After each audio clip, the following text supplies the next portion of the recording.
মধ্যপ্রাচ্যের বাতাসের একটা আলাদা গন্ধ আছে।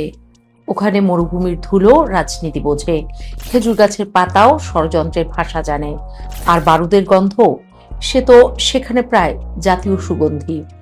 যুদ্ধবিরতির পর কয়েকদিন মানুষ ভেবেছিল, আহা, এবার বুঝি মানুষের মন নরম হবে, পৃথিবী শান্ত হবে। কূটনীতিকরা টাই পরে ছবি তুলবে, রাষ্ট্রদূতরা হোটেলে কফি খাবে, আর সংবাদপত্রে ঐতিহাসিক চুক্তি জাতীয় শিরোনাম বেরোবে। কিন্তু পৃথিবীটা যদি এত সহজ হতো, তবে তো সকল মানুষের জন্যই এই পৃথিবী শান্তির স্থান হতো। পর যে নীরবতা নেমেছিল সেটা শান্তির নীরবতা ছিল না, ওটা ছিল ঝড়ের আগে আকাশ যেমন হঠাৎ অস্বাভাবিক শান্ত হয়ে যায়, ঠিক তেমনই এখন আবার ইসরায়েলের টনকে টন গোলাবারুদ জমা হচ্ছে। প্রতিরক্ষা মন্ত্রী ইসরায়েল কটেজ এমন ভঙ্গিতে কথা বলছেন যেন যুদ্ধটা কোনো ফুটবল ম্যাচ, একটুখানি বিরতি, কিছুক্ষণ পর আবার দ্বিতীয়ার্ধ শুরু হবে। তিনি সরাসরি বলেছেন, খুব শিগগিরই ইরানের বিরুদ্ধে আবার যুদ্ধ শুরু হতে পারে। এদিকে আমেরিকার ডেমোক্রেট সিনেটর রিচার্ড ব্লুমেনথালও সিএনএনকে বলছেন, বিভিন্ন ব্রিফিং দেখে তার মনে হচ্ছে আসন্ন সামরিক হামলা নিয়ে সিরিয়াস আলোচনা চলছে। মানে অবস্থা এমন দাঁড়িয়েছে যে এখন যুদ্ধ লাগবে কিনা এই প্রশ্নের চেয়ে বড় প্রশ্ন হলো যুদ্ধটা কবে শুরু হবে।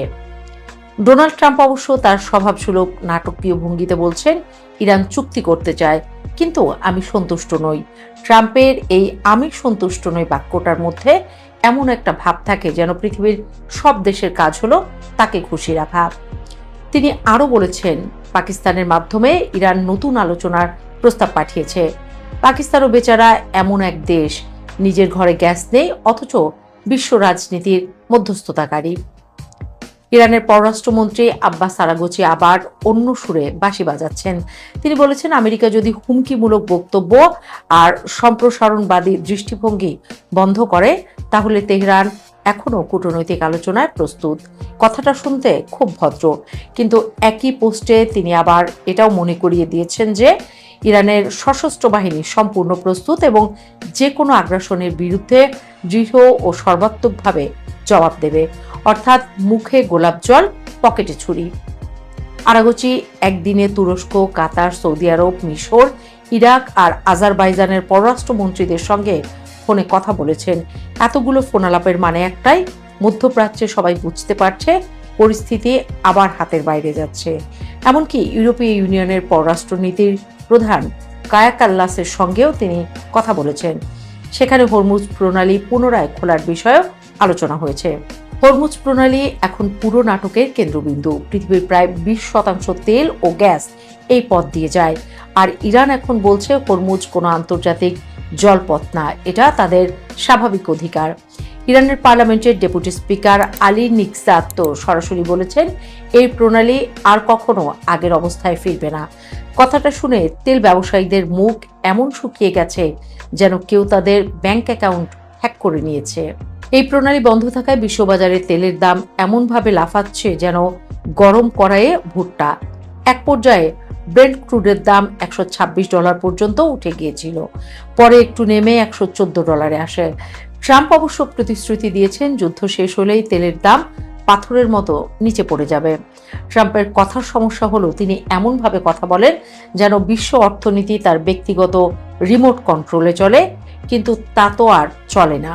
এদিকে যুদ্ধের প্রস্তুতি কিন্তু কাগজ কলমে আটকে নেই। গত 24 ঘন্টায় ইসরায়েল আমেরিকা থেকে 6500 টন সামরিক সরঞ্জাম পেয়েছে, হাজার হাজার গোলা বারুদ, সামরিক truck, joint light tactical vehicle, সবকিছু।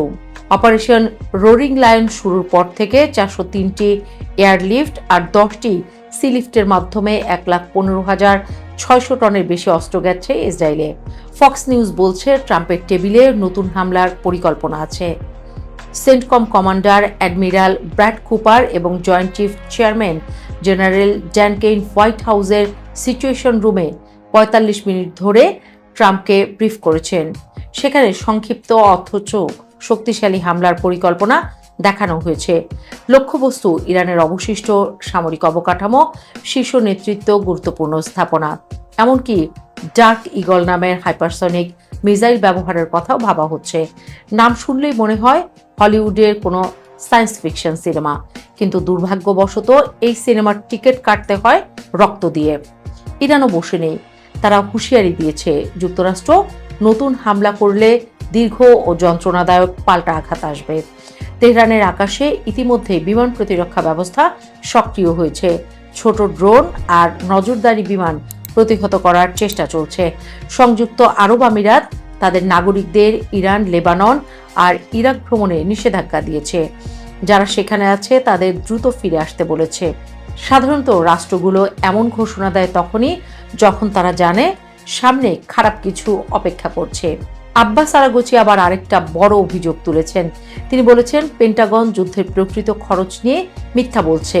তার দাবি নেতানিয়াহুর এই জুয়ায় আমেরিকা সরাসরি $100 বিলিয়ন খরচ হয়েছে, সরকারি হিসাবের 4 গুণ বেশি।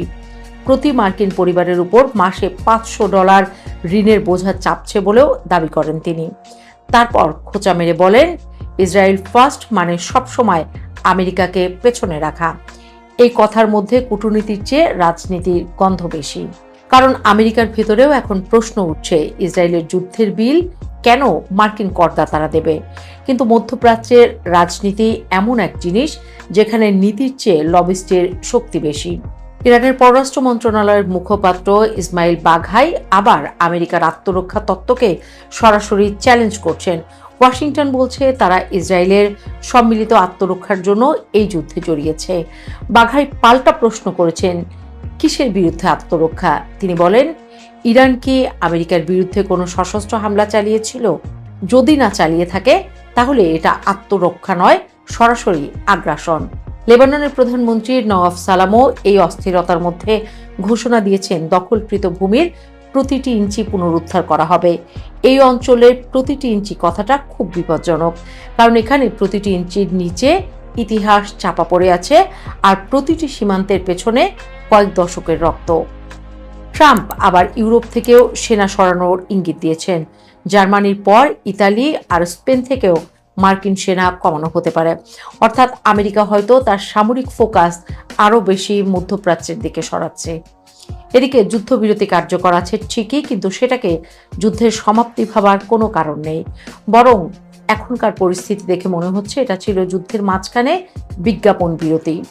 এক পাশে ইসরায়েল অস্ত্র জমাচ্ছে, অন্য পাশে ইরান হরমুজ আটকে রাখছে। ট্রাম্প নতুন হামলার পরিকল্পনা গুনছেন, সিনেটররা আসন্ন যুদ্ধের আশঙ্কা করছেন। তেহরানের আকাশে প্রতিরক্ষা ব্যবস্থা সক্রিয় হচ্ছে আর তেলের বাজারে আতঙ্ক ছড়িয়ে পড়ছে। সব লক্ষণই এক জায়গায় গিয়ে মেলে। যুদ্ধ আবারও শুরু হওয়ার সম্ভাবনা এখন আগের যে কোনো সময়ের চেয়ে বেশি।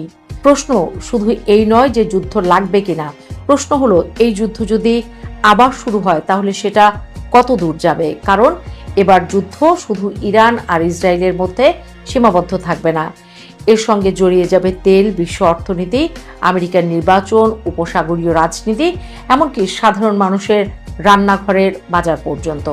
মধ্যপ্রাচ্যে যখন যুদ্ধ লাগে তখন পৃথিবীর অন্য প্রান্তে থাকা মানুষও ধাক্কা খায়। ঢাকার রিকশাওয়ালাও তখন বুঝতে পারে হরমুজ প্রণালীর নাম কেন এত গুরুত্বপূর্ণ। কারণ যুদ্ধের আগুন শুধু সীমান্ত পোড়ায় না, পেট্রোলের দামও পোড়ায়।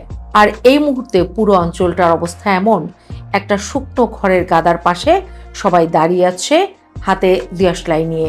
কেউ বলছে শান্তি চাই, কেউ বলছে আত্মরক্ষা, কেউ বলছে প্রতিরোধ।